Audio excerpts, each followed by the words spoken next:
Hello everyone, मैं हूं श्वेता और आप देख रहे हैं स्टडी कॉमर्स।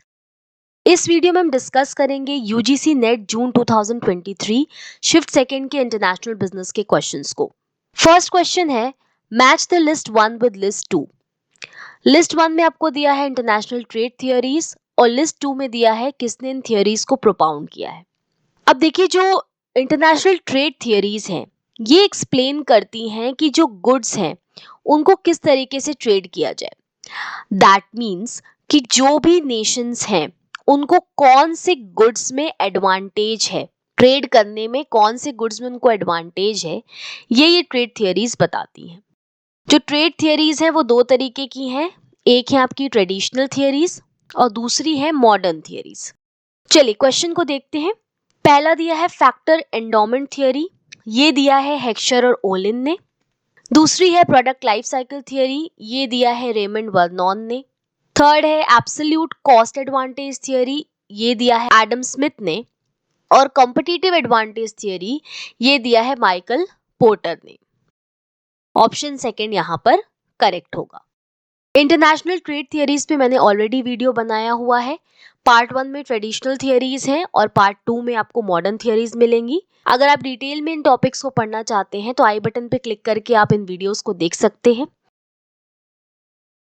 नेक्स्ट क्वेश्चन है, in order to protect domestic industries, trade restrictions are often allowed and justified to counteract which of the following dumping practices? Options हैं persistent dumping, predatory dumping, sporadic dumping या reverse dumping।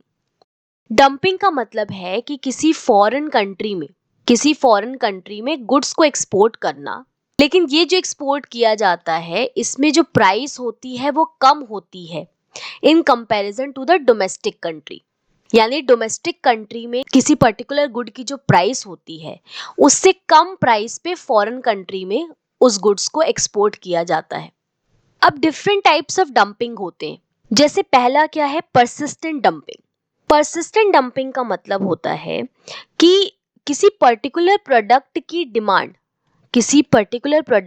Demand की वजह से उसको persistently या continuously export किया जाता है। इससे क्या होता है, जो एक्सपोर्टर होता है उसकी प्रेजेंस बनी रहती है और एक सिग्निफिकेंट मार्केट शेयर उसको मिलता है। दूसरा है प्रिडेटरी डंपिंग। प्रिडेटरी डंपिंग का मतलब क्या होता है कि जो एक्सपोर्टर है वो इंटरनेशनल मार्केट में जो कंपटीशन है उसको खत्म करना चाहता है। इसके लिए वो क्या करता है कि जो गुड्स होते हैं उनको लो प्राइस पर सेल करना शुरू करता है फॉरेन मार्केट में, और जैसे ही जो कंपटीशन वो एलिमिनेट हो जाता है तो वो इन गुड्स की प्राइस को क्या करता है, इंक्रीज कर देता है ताकि उसको एडिशनल रेवेन्यू मिल सके। इससे क्या होगा कि वो अपनी मोनोपोली बना लेता है फॉरेन मार्केट में। प्रीडेटरी में क्या कर रहा है जो एक्सपोर्टर है कि वो कंपटीशन को खत्म करने के लिए पहले गुड्स को फॉरेन मार्केट में कम प्राइस पे बेच रहा है। इसके बाद जब वो मार्केट में पोजीशन गेन कर लेता है, कंपटीशन को खत्म कर लेता है, तो वो क्या करता है कि प्रोडक्ट्स की प्राइस को बढ़ा देता है ताकि उसको एडिशनल रेवेन्यू मिल सके और वो अपनी मोनोपोली बना सके। नेक्स्ट है स्पोरैडिक डंपिंग। स्पोरैडिक डंपिंग या हम इसको कह सकते हैं स्पोरैडिक डंपिंग। इसका क्या मतलब है कि यहाँ पर जो प्रोडक्ट्स फॉरेन मार्केट में एक्सपोर्ट किए जा रहे हैं ओकेजनली लोअर प्राइस पे सेल किए जाते हैं। मेन पर्पस इसका क्या होता है कि जो इन्वेंट्री है उसको क्या करना, बाहर निकालना, एक्सेस इन्वेंट्री को एलिमिनेट करने के लिए किया जाता है। यानी बिजनेस क्या कर रहा है, रेगुलर बेस पर एक्सपोर्ट नहीं कर रहा है प्रोडक्ट्स को, रेगुलर बेस पे फॉरेन मार्केट में बिजनेस नहीं कर रहा है, बल्कि वो क्या कर रहा है, ओकेजनली अपने इन्वेंट्री को निकालने के लिए लोअर प्राइस पे जो प्रोडक्ट्स हैं उसको सेल कर रहा है। और लास्ट है रिवर्स डंपिंग। रिवर्स डंपिंग में क्या है, सिस्टम उल्टा है। जो प्रोडक्ट है उसको लोकल मार्केट में या डोमेस्टिक मार्केट में हम कह सकते हैं कम प्राइस पे सेल किया जाता है, जबकि सेम प्रोडक्ट का जो फॉरेन मार्केट में प्राइस होगा वो क्या होगा, ज्यादा होगा। ये किस सिचुएशन में किया जाएगा, जब जो प्रोडक्ट है उसकी कुछ पर्टिकुलर डिमांड है और ज्यादा प्राइस करने पर उसके डिमांड पे कोई खास इम्पैक्ट ना पड़ रहा हो, खास इफेक्ट ना पड़ रहा हो, उस केस में रिवर्स डंपिंग की जाती है। यानी एक पर्टिकुलर डिमांड की जा रही है और ज्यादा प्राइस करने पर भी डिमांड पर ज्यादा इम्पैक्ट नहीं पड़ रहा है। तो हमारे क्वेश्चन में जो पूछा गया है कि डोमेस्टिक इंडस्ट्रीज को प्रोटेक्ट करने के लिए रिस्ट्रिक्शंस अलाउ किए जाते हैं, वो कौन सी डंपिंग प्रैक्टिस में किए जाते हैं, तो यहां पर देखिए ऑप्शन सेकंड करेक्ट होगा, प्रीडेटरी डंपिंग। क्योंकि प्रीडेटरी डंपिंग के केस में आपने देखा कि कंपटीशन को एलिमिनेट करके एक एक्सपोर्टिंग कंट्री या एक एक्सपोर्टर मोनोपोली क्रिएट करने की कोशिश करता है फॉरेन मार्केट। तो ऐसी प्रैक्टिस की वजह से कंपटीशन खत्म होता है, डोमेस्टिक इंडस्ट्रीज को नुकसान होता है। इसको रोकने के लिए जनरली ट्रेड रिस्ट्रिक्शंस अलाउ किए जाते। नेक्स्ट क्वेश्चन है, sequence the conduct of following trade negotiations and facilitation rounds in chronological order. Kennedy round, Doha round, Geneva round, Tokyo round और उरुग्वे राउंड।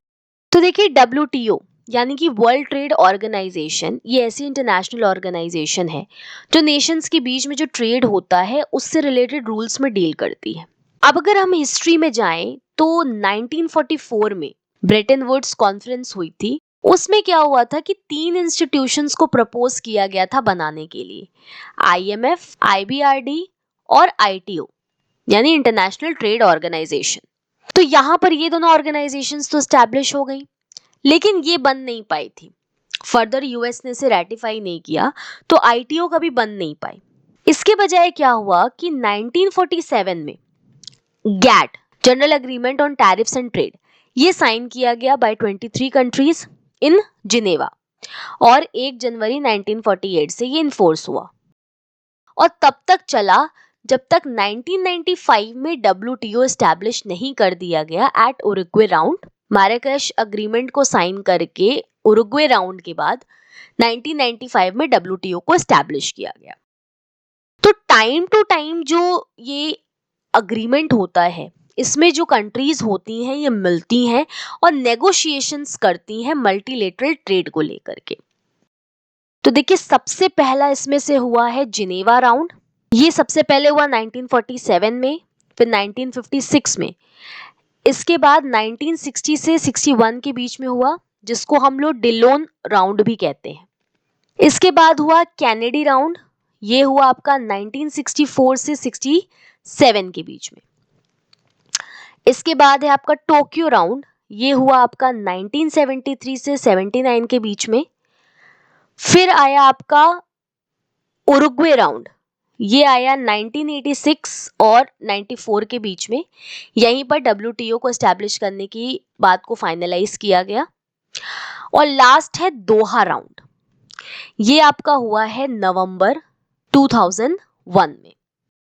तो ये इस तरीके से वेरियस राउंड्स हुए जो आप देख सकते हैं, जिनेवा, टोक्यो, कैनेडी और उरुग्वे, ये सभी राउंड्स क्या हुआ गैट के टाइम के हैं, जिसमें गैट में टाइम टू टाइम चीजों पे बात की गई कि इसमें क्या क्या चीजें इंक्लूड की जाएंगी। अब जो दोहा राउंड है नवंबर 2001 में जो हुआ था, ये एम करता है कि जो ट्रेड बैरियर्स है उनको कम किया जाए और ट्रेड रूल्स को रिवाइज किया जाए। ये जो दोहा राउंड है ये एसोसिएटेड है WTO से और इस राउंड को WTO की 4th मिनिस्ट्रियल कॉन्फ्रेंस में इंट्रोड्यूस किया गया था या लॉन्च किया गया था, जो दोहा कतर में हुई थी, यानी CADEB। तो ऑप्शन सेकंड यहां करेक्ट हो जाएगा। नेक्स्ट क्वेश्चन देख लेते हैं, विच of the following drive growth of international business digitally interconnected world. तो देखिए यहां पर ऑप्शन 4th करेक्ट होगा, A, C and E only. सबसे पहला है strong consumption in global south. Global south का मतलब यहाँ पर होता है जो कंट्रीज हैं जो डेवलपिंग हैं या अंडर डेवलप्ड कंट्रीज हैं, इनको कहा जाता है ग्लोबल साउथ। सब कंट्रीज में जो एशिया, अफ्रीका, इन सब एरियाज में है, यहाँ पर जो कंजम्पशन है गुड्स का, इंटरनेशनल गुड्स का, वो काफी ज्यादा है। एक स्ट्रॉन्ग कंजम्पशन हमको ग्लोबल साउथ में देखने को मिलता है, जिसकी वजह से आज भी इस इंटरकनेक्टेड वर्ल्ड में, डिजिटली इंटरकनेक्टेड वर्ल्ड में हम देख सकते हैं कि इंटरनेशनल बिजनेस की ग्रोथ और हो रही है। सी ऑप्शन यहाँ पर है, formation of trade promoting regional groups. हमने देखा है रीजनल इंटीग्रेशन होती है, जो रीजनल लेवल पर, वेरियस रीजनल लेवल्स पर जो नेशंस हैं उनके बीच में जो ट्रेड बैरियर्स हैं उसको रिमूव किया जाता है या रादर रिड्यूस किया जाता है, ताकि जो ट्रेड है उसको प्रमोट किया जा सके। वेरियस कंट्रीज में वेरियस जो जो गुड्स अवेलेबल नहीं है वो वहां तक पहुंच सकते हैं थ्रू रीजनल इंटीग्रेशन। और लास्ट है demographic dividend and low cost manufacturing. Demographic dividend का मतलब है कि पोटेंशियल इकोनॉमिक गेन क्या हो सकती है अगर जो वर्किंग पॉपुलेशन है, जब वर्किंग एज पॉपुलेशन का शेयर ज्यादा हो in comparison to non working age population. Economic growth कैसे आ सकती है? By shifting the population's age structure. और ये शिफ्ट कैसे हो रहा है? नॉन वर्किंग एज पॉपुलेशन से वर्किंग एज पॉपुलेशन में शिफ्ट होने पर। यानी जब जो वर्किंग पॉपुलेशन है या यंगर पॉपुलेशन है जो वर्किंग एज में है वो ज्यादा हो in comparison to the non working age population. Low manufacturing cost पड़ रही है। लो मैन्युफैक्चरिंग कॉस्ट कब पड़ सकती है? जब ये पॉसिबल हो कि जो प्रोड्यूसर है वो ऐसे गुड्स को बनाए जो दूसरे किसी गुड्स के कंपैरिजन में सस्ते हों और उनको सब्स्टिट्यूट कर सकें। तो इस केस में भी इंटरनेशनल बिजनेस जो है उसकी ग्रोथ हमको देखने को मिलती है। तो यहां पर ऑप्शन 4 करेक्ट होगा, A, C and E only. Next question देख लेते हैं। Published by the UNDP, the HDI summary measure of human development. It measures the average achievements of a country in 3 basic dimensions of human development and includes 4 options हैं, standard of living, income, occupation, education, occupation and health, health, education and standard of living, poverty, health and standard of living. तो देखिए human development index ये क्या है? एक summary है average achievement of human development की on a long and healthy life, knowledgeability और decent standard of living पर। यूएनडीपी ह्यूमन डेवलपमेंट इंडेक्स यानी कि एचडीआई को निकालती है। यूएनडीपी का मतलब है United Nation Development Programme. HDI क्या करता है? ह्यूमन डेवलपमेंट के कुछ पार्ट को इंक्लूड करता है। ये inequality, poverty, human security, empowerment, इन सब से रिलेटेड जो मेजर्स हैं या डायमेंशंस हैं उनको इंक्लूड नहीं करता है। यहाँ पे देख सकते हैं आप कि डायमेंशंस क्या क्या है, इंडिकेटर क्या है और डायमेंशन इंडेक्स क्या है। तो 3 डायमेंशंस है, लॉन्ग एंड हेल्दी लाइफ यानी कि हेल्थ, दूसरा है नॉलेज दैट मीन्स एजुकेशन, और थर्ड है a decent standard of living that means standard of living. तो ये 3 डायमेंशंस हैं जो एचडीआई में इंक्लूड किए जाते हैं, हेल्थ, एजुकेशन और स्टैंडर्ड ऑफ लिविंग। तो वापस से हम अगर अपने क्वेश्चन पर आए तो यहाँ पे हमें बताना था 3 बेसिक डायमेंशंस कौन कौन से हैं ह्यूमन डेवलपमेंट इंडेक्स के। तो ये है आपका थर्ड ऑप्शन यहाँ करेक्ट होगा, हेल्थ, एजुकेशन और स्टैंडर्ड ऑफ लिविंग। लेटेस्ट जो इंडेक्स है उसमें इंडिया की रैंकिंग है आपकी 132 अमंग 191 कंट्रीज। 191 कंट्रीज में से जो इंडिया की रैंकिंग है वो है 132। नेक्स्ट क्वेश्चन है, A T Kearney foreign policy globalisation index 2007 is a comprehensive framework to measure globalization. It is based in 12 variables grouped into which of the following 4 baskets. Eighty करनी index है, इसमें जो 4 groups या 4 baskets बताए गए हैं वो है आपके इकोनॉमिक इंटीग्रेशन, पर्सनल कॉन्टैक्ट है, थर्ड है टेक्नोलॉजिकल एक्टिविटी और फोर्थ है पॉलिटिकल एंगेजमेंट्स। तो यहां पर देखिए ऑप्शन सेकंड करेक्ट होगा, personal integration, technological integration, economic integration और पॉलिटिकल इंटीग्रेशन। इनके अंडर में जो वेरिएबल्स आते हैं वो है देखिए इकोनॉमिक में इंपोर्ट एंड एक्सपोर्ट और एफडीआई है। जो पर्सनल कॉन्टैक्ट है इसमें आपका आता है telephone traffic, travel and tourism और रेमिटेंसेस। जो थर्ड है टेक्नोलॉजिकल, इसमें क्या क्या आता है? तो इसमें आता है इंटरनेट यूजर, इंटरनेट होस्ट और सिक्योर सर्वर्स। और लास्ट है पॉलिटिकल इंटीग्रेशन। पॉलिटिकल इंटीग्रेशन इसके अंडर में आएगा आपका membership of international organisation, next है सिग्नेटरीज ऑफ इंटरनेशनल ट्रीटीज और लास्ट है इसमें number of embassies. Next question देख लेते हैं। नेक्स्ट क्वेश्चन है which of the following economic narratives relates the trade between any two countries to the size of their economies? Phillips curve, Fisher effect, gravity model या Kuznets curve? सबसे पहले देखिए आपका Phillips curve, ये दिया है William Philip ने। तो देखिए फिलिप्स कर्व बताता है relationship between inflation and unemployment. William Phillips ने पाया कि जो इन्फ्लेशन है और अनएम्प्लॉयमेंट है इसमें होता है इनवर्स रिलेशनशिप।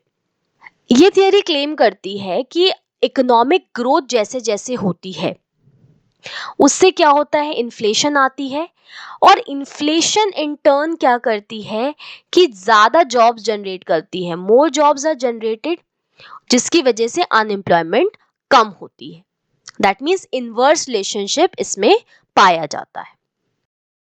दूसरा है फिशर इफेक्ट, ये दिया है इरविंग फिशर ने। फिशर इफेक्ट इन्फ्लेशन और नॉमिनल और रियल इंटरेस्ट रेट के बीच के जो लिंक है उसको एक्सप्लेन करता है। इसके हिसाब से real interest rate is equal to nominal interest rate minus expected inflation rate. तो नॉमिनल इंटरेस्ट रेट का मतलब है कि जो लोन पर इंटरेस्ट पे किया गया है लेकिन ये इन्फ्लेशन से एडजस्टेड नहीं है, और रियल इंटरेस्ट रेट का मतलब होता है वो रेट जो इन्फ्लेशन एडजस्टेड होती है। और एक्सपेक्टेड इन्फ्लेशन रेट का मतलब है कि इंडिविजुअल फ्यूचर प्राइस में कितना इंक्रीज एंटिसिपेट कर रहा है, कितना उसको एक्सपेक्टेशन है कि फ्यूचर में प्राइस बढ़ सकता है। तो इसमें क्या पाया गया कि रियल इंटरेस्ट रेट जो है ये ड्रॉप होता है, ये डाउन होता है जैसे जैसे इन्फ्लेशन बढ़ता है, और ये तब तक होगा जब तक नॉमिनल इंटरेस्ट रेट और एक्सपेक्टेड इन्फ्लेशन रेट दोनों क्या है, साइमल्टेनियसली साथ में ना चल रहे हों। थर्ड क्या है, ग्रेविटी मॉडल। ग्रेविटी मॉडल क्या बताता है कि जो दो कंट्रीज हैं, किसी भी दो कंट्रीज के बीच में जो बायलैटरल ट्रेड हो रहा है वो कितना होगा, ये डिराइव करने के लिए ग्रेविटी इक्वेशन को लगाया जाता है। जो कंट्रीज हैं वो क्या होती है, एक दूसरे से ट्रेड करने के लिए अट्रैक्ट होती हैं in the proportion of their size. तो ये साइज है, ये कैसे डिटरमाइन होता है, ये डिटरमाइन होता है on the basis of current GDP. Current GDP के बेस पर हम साइज को डिटरमाइन कर सकते हैं। दूसरा क्या है, इकोनॉमिक प्रॉक्सिमिटी। इकोनॉमिक प्रॉक्सिमिटी का मतलब है कि कितना पास दो नेशंस हैं एक दूसरे के, कितना पास है, जितना ज्यादा दूर होंगे उतना ही ज्यादा जो ट्रेड कॉस्ट है वो बढ़ती रहेगी। इकोनॉमिक प्रॉक्सिमिटी कैसे डिटरमाइन होती है, on the basis of trade cost, trade करने में कितना कॉस्ट आ रहा है। तो ग्रेविटी मॉडल में क्या होगा, दो बातों पर डिपेंड करेगा नेशंस के बीच का जो ट्रेड होगा, एक साइज पर और इकोनॉमिक प्रॉक्सिमिटी पर। साइज डिटरमाइन होती है करंट जीडीपी के बेस पे और इकोनॉमिक प्रॉक्सिमिटी डिटरमाइन होती है ट्रेड कॉस्ट के बेस पे। जितना ज्यादा दूरी होगी उतना ज्यादा जो ट्रेड कॉस्ट है वो बढ़ता जाएगा, ज्यादा होगा। दो कंट्रीज के बीच में, जो दो कंट्रीज है जिनके बीच में ट्रेड हो रहा है वो ज्यादा एक दूसरे से अट्रैक्ट होंगी अगर उनका इकोनॉमिक प्रॉक्सिमिटी और साइज जो है वो पास पास होगा, और अगर जो डिस्टेंस है दोनों के बीच में वो दूर होगा, ज्यादा डिस्टेंस होगी, तो जो अट्रैक्टिवनेस है वो कम होगी। फोर्थ दिया है कुजनेट्स कर्व। कुजनेट कर्व क्या होता है, ये ग्राफिकल रिप्रेजेंटेशन है मार्केट फोर्स और इनकम का। जैसे जैसे इकोनॉमी डेवलप करती है वैसे वैसे मार्केट फोर्सेस और इनकम के बीच में जो रिलेशन है उसका ग्राफिकल रिप्रेजेंटेशन है कुजनेट कर्व। ये डेवलप किया गया था बाय साइमन कुजनेट। जो कुजनेट कर्व है ये क्या डिटरमाइन करता है या क्या रिप्रेजेंट करता है, तो ये बताता है कि जैसे जैसे कोई कंट्री इंडस्ट्रियलाइजेशन की तरफ बढ़ती है, जैसे जैसे किसी कंट्री में इंडस्ट्रियलाइजेशन बढ़ता है, उसमें उस समय क्या होता है कि जो सेंटर होता है वो कहाँ शिफ्ट हो जाता है, towards urban areas. Urban areas में या अर्बन सेंटर्स पे शिफ्ट हो जाता है। इससे क्या होता है कि जो रूरल एरियाज में काम करने वाले फार्मर्स होते हैं या लोग होते हैं, वो क्या करते हैं, अर्बन एरियाज में जाते हैं अपनी बेटर जॉब्स को ढूंढने के लिए। इससे क्या होता है कि जो अर्बन एरिया है इसमें पॉपुलेशन इंक्रीज करती जाती है, और जो रूरल एरिया है इसमें जो पॉपुलेशन होती है वो डिक्रीज हो जाती है। इससे क्या होता है, जो अर्बन और रूरल के बीच में जो इनइक्वालिटी है वो क्या करती है, इंक्रीज होती जाती है। तो अगर एक सर्टेन लेवल पर इनकम को सेट कर दिया जाए और इंडस्ट्रियलाइजेशन की प्रोसेस तेजी से चल रही हो, तो उस केस में क्या होगा, जो इनइक्वालिटी है वो डिक्रीज होगी। एक्सपेक्टेशन होता है कि जो इनइक्वालिटी है वो कम हो जाएगी। तो कूजनेट्स ने जो कर्व बताया है उसमें उन्होंने एक्स एक्सिस पे लिया है इनकम पर कैपिटा को, और वाई एक्सिस पे इनइक्वालिटी को, और जो कर्व इन्होंने बताया है वो है इन्वर्टेड यू। जैसे जैसे इनकम पर कैपिटा में इंक्रीज या डिक्रीज होगा, उसी हिसाब से इनइक्वालिटी में भी इंक्रीज और डिक्रीज होता है। तो ऑप्शन थर्ड करेक्ट होगा, ग्रेविटी मॉडल। नेक्स्ट क्वेश्चन देख लेते हैं। The potential benefit of FDI to host countries include which of the following. Options हैं access to superior technology and increased competition, employment generation, increase in domestic investments, bridging host countries foreign exchange gaps, और reduction in income inequalities. तो FDI का मतलब क्या होता है, जब कोई कंपनी या इंडिविजुअल किसी दूसरी कंट्री में बिजनेस करता है, किसी दूसरी कंट्री में इन्वेस्टमेंट करता है, किसी दूसरी कंट्री के बिजनेस में इन्वेस्ट करता है, तो उसको हम एफडीआई कहते हैं, यानी फॉरेन डायरेक्ट इन्वेस्टमेंट। ये इकोनॉमिक ग्रोथ के लिए काफी इंपॉर्टेंट होता है। अब जो होस्ट कंट्री है, यानी जहां पर इन्वेस्टमेंट किया जा रहा है, उसमें क्या क्या बेनिफिट्स होंगे, क्या क्या पोटेंशियल बेनिफिट हो सकते हैं। पहला है resource transfer effect. That means कि जो होस्ट कंट्री है उसको वेरियस रिसोर्सेज का बेनिफिट मिलता है ड्यू टू एफडीआई, जैसे कैपिटल, टेक्नोलॉजी और मैनेजमेंट रिसोर्सेज। Employment effect. जो एम्प्लॉयमेंट इफेक्ट है ये डायरेक्ट भी हो सकता है और इनडायरेक्ट भी हो सकता है। डायरेक्ट का मतलब क्या है, जब बाहर से कोई कंपनी आ रही है तो वो क्या करेगी, जब प्रोडक्शन करने जाएगी, जब स्टैब्लिशमेंट करेगी, तो वहां पर उस कंट्री में रहने वाले सिटीजन्स को वो एम्प्लॉयमेंट देती है, तो ये डायरेक्ट एम्प्लॉयमेंट हुआ। दूसरा क्या है, इनडायरेक्ट एम्प्लॉयमेंट।